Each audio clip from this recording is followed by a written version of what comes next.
শিমুলতলে এক জঙ্গলে হালুম নামে এক ফুচকা বিক্রেতা বাঘ বাস করত। হালুম বাঘের ফুচকার দোকান খুব ভালোই চলছিল।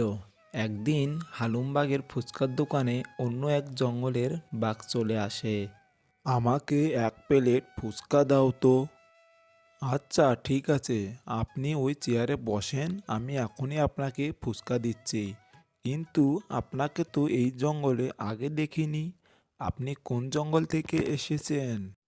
আমি এই জঙ্গলে থাকি না, আমি পাহাড়তলি ওই জঙ্গল থেকে এসেছি। ও আচ্ছা, তাহলে আপনি আমার ফুচকার দোকানের কথা কিভাবে জানলেন?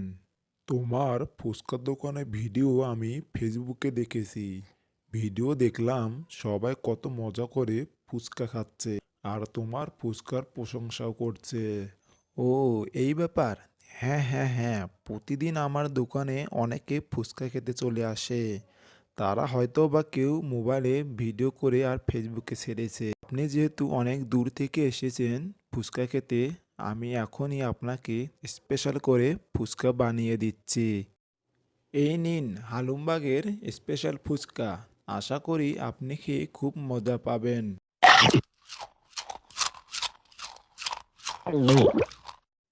আহ, খুব সুস্বাদু। সত্যি হালুমবাগের ফুচকার কোনো তুলনা হয় না।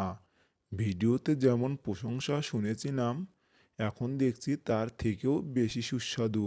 আপনার কথা শুনে আমার খুব ভালো লাগলো। আমার ফুচকা খেয়ে খুব মজা পাচ্ছেন, তাই না? আরও এক প্লেট ফুচকা দেবো নাকি? না না না, আর একদিন এসে খেয়ে যাব। আজ আমি চলি। এরপর সে ফুচকার টাকা দিয়ে সেখান থেকে চলে গেল। এইদিকে একটু দূরেই ঝোপের আড়ালে লুকিয়ে থেকে বল্টু শিয়াল হালুমবাগের সমস্ত কথা শুনে ফেলে। সারা জীবন কি করলাম, শিক্ষিত হয়ে তো কিছুই করতে পারলাম না। আর মূর্খ হালুমবাগ তো দেখছি ফুচকার বিক্রি করে কোটিপতি হয়ে যাচ্ছে। ওই বাঘ নাকি ফেসবুকে হালুমবাগের ফুচকা খাওয়া ভিডিও দেখে এখানে ফুচকা খেতে এসেছে। এই আমি কি শুনলাম!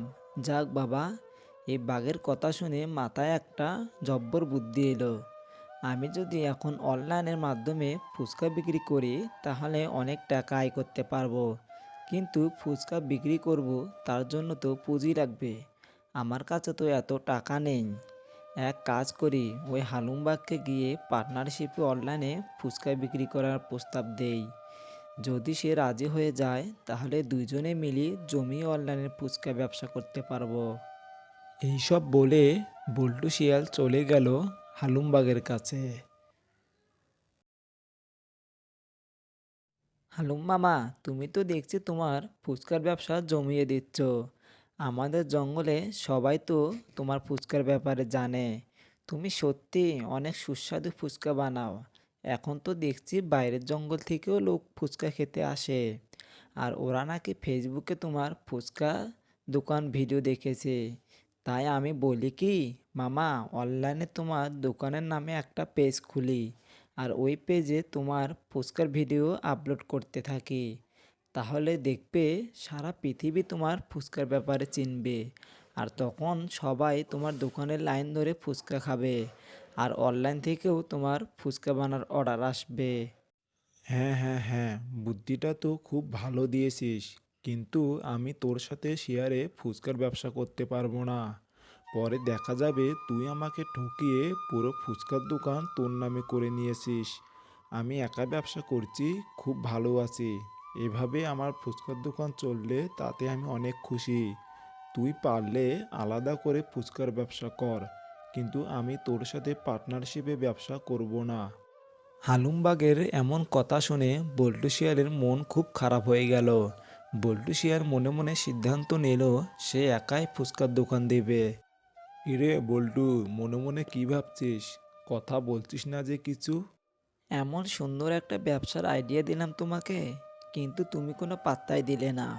আচ্ছা ঠিক আছে, আমি একটা ফুচকার দোকান দেব আর ফেসবুকে একটা পেজ খুলবো। দেখবে কিছুদিনের মধ্যে সবাই আমার ফুচকার দোকানের হুমড়ি খেয়ে পড়বে। তখন কিন্তু তোমার ফুচকা আর বিক্রি হবে না। তাই তোমাকে প্রস্তাবটা দিয়েছি, এখনও ভেবে দেখো। আরে না না না, এসব শেয়ার টেয়ারে আমি যাব না। শেয়ারের ব্যবসা অনেক ঝামেলা হয়। শেষে তুই আমার ব্যবসার টাকা নিয়ে পালিয়ে যা। এই আমি চাই না। তোকে আমি হাড়ে হাড়ে চিনি। টাকা পয়সা মেরে দিয়ে রাস্তায় ফকির বানাবি, এই আমি চাই না। তোর ব্যবসা করতে চাইলে তুই একা কর। পার্টনারশিপে ব্যবসা আমি করব না। কাজটা তুমি ঠিক করলে না হালুম মামা। আমার মনে তুমি জেদ ধরে দিলে। তোমাকে আমি দেখাবো কি করে ফুচকার ব্যবসা করতে হয়। এই বলে বল্টু শিয়াল সেখান থেকে চলে গেল। তারপর বল্টু শিয়াল আর লালটু শিয়াল সাথে নিয়ে হালুমবাগের ফুচকার দোকানের পাশেই খুব সুন্দর একটি ফুচকার দোকান দিল। আর সবার বসার জন্য সুন্দর সুন্দর চেয়ার টেবিল এবং ছাতাও কিনে নিয়ে এলো। যাক বাবা, দোকান তো হয়ে গেল। বন্ধু লালটু, তুই তাড়াতাড়ি একটা ফেসবুক পেজ খুলে দে। এরপর লালটু শিয়াল দুই বন্ধুর ফুচকার নামে একটা পেজ খুলল। আর সেই পেজে ফুচকার দোকানে ভিডিও নিয়মিত আপলোড দেওয়া শুরু করলো। এত সুন্দর করেও দোকান খুলে কোনো লাভ হবে না। সবাই আমার দোকানেই আসবে ফুচকা খেতে। তোর দোকানে কেউ যাবে না। ওই যে দেখ দেখ, সবাই লাইন ধরে আমার ফুচকার দোকানে আসছে। আসুন আসুন, সবাই আসুন।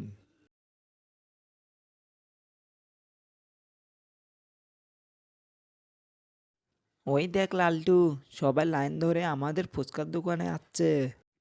দূর হ পল্টু ভাই, মনে হচ্ছে ওরা আমাদের দোকানের সামনে আসবে না। ওরা যাবে হয়তো হালুমবাগের দোকানের সামনে। আরে দূর ও লালটু, তুই যে কী সব বলিস না। তুই শুধু দেখতেই থাক। এরপর সবাই লালটু আর বল্টুর ফুচকার দোকানে চলে এলো। দেখলি লালটু, তোকে আমি বলছিলাম না ওরা সবাই আমার দোকানে আসবে। এখন তাড়াতাড়ি ওদের ভালো করে ফুচকা বানিয়ে দে। একদম স্পেশাল ফুচকা বানিয়ে দিবি, যাতে করে কালকে ওরা আমার দোকানে ফুচকা খেতে আসে। বুঝতে পেরেছিস? আচ্ছা ঠিক আছে, আপনারা সবাই বসে পড়ুন। আমি এখনই আপনাদের জন্য স্পেশাল ফুচকা বানিয়ে আনছি। এরপর বল্টু আর লালটু মিলে সবাইকে স্পেশাল ফুচকা বানিয়ে দিল। সবাই লালটু আর বল্টুর ফুচকা খেয়ে অনেক প্রশংসা করলো। এভাবেই দিনের পর দিন হালুমবাগের ফুচকার দোকানের ফুচকা বিক্রি করা কমে গেল। আরে এটা কি হলো? আমার দোকানে তো কেউ ফুচকা খেতে আসলো না। সবাই ওদের দোকানে ফুচকা খাচ্ছে। ইস, কি যে ভুল করেছি। যদি ওই বল্টুর প্রস্তাবে রাজি হয়ে যেতাম, তাহলে আমার আজ এই দিন দেখতে হতো না। জমিয়ে দুজন মিলে ব্যবসা করতে পারতাম। এক কাজ করি, ওদের কাছে গিয়ে বলি আমাকে ওরা সাথী হিসেবে নেয় কি না। বল্টু, সত্যি আমি অবাক হয়ে গেছি আর অনেক ভুলও করে ফেলেছি। তুই আমাকে নিজে থেকে সাথী হিসেবে ব্যবসা করার জন্য প্রস্তাব দিয়েছিলি। আমি তা না করেছি, কিন্তু আজ আমি বুঝতে পেরেছি শুধু টাকা পয়সা থাকলেই ব্যবসা করা যায় না। এই ডিজিটাল যুগে বুদ্ধিরও অনেক বেশি দরকার হয়। তুই এক কাজ কর বল্টু, আমাকে তোর ব্যবসার সাথে নে। আমার ফুচকার ব্যবসাটাও তোর সাথে এক করে ফেলি। এরপর তিনজন মিলে জমিয়ে জঙ্গলে ফুচকার ব্যবসা করব। তোমাকে আমি আগেই বলেছিলাম আমার সাথে ব্যবসা করার জন্য, কিন্তু তখন আসোনি। এখন আসতে যাচ্ছ? আচ্ছা ঠিক আছে, আমি তোমাকে নিতে পারি এক শর্তে। আমার এই ফুচকার ব্যবসা সাজাতে 50,000 টাকা খরচ হয়েছে। তুমি যদি এর অর্ধেক টাকা দাও তাহলে আমি তোমাকে আমার ব্যবসার সাথে নেব, তা না হলে কেটে পড়ো। এটা কোনো কথা বললি? একটা ফুচকার ব্যবসা করতে 25,000 টাকা লাগে। তুই আমাকে ভুলভাল বোঝাচ্ছিস, তাই না? সেটা আমি কিছু জানি না। তুমি এখন 25,000 টাকা দিলে দাও, না দিলে এখান থেকে কেটে পড়ো আর গিয়ে তোমার ওই ভাঙ্গা ফুচকার দোকানের ব্যবসা করো।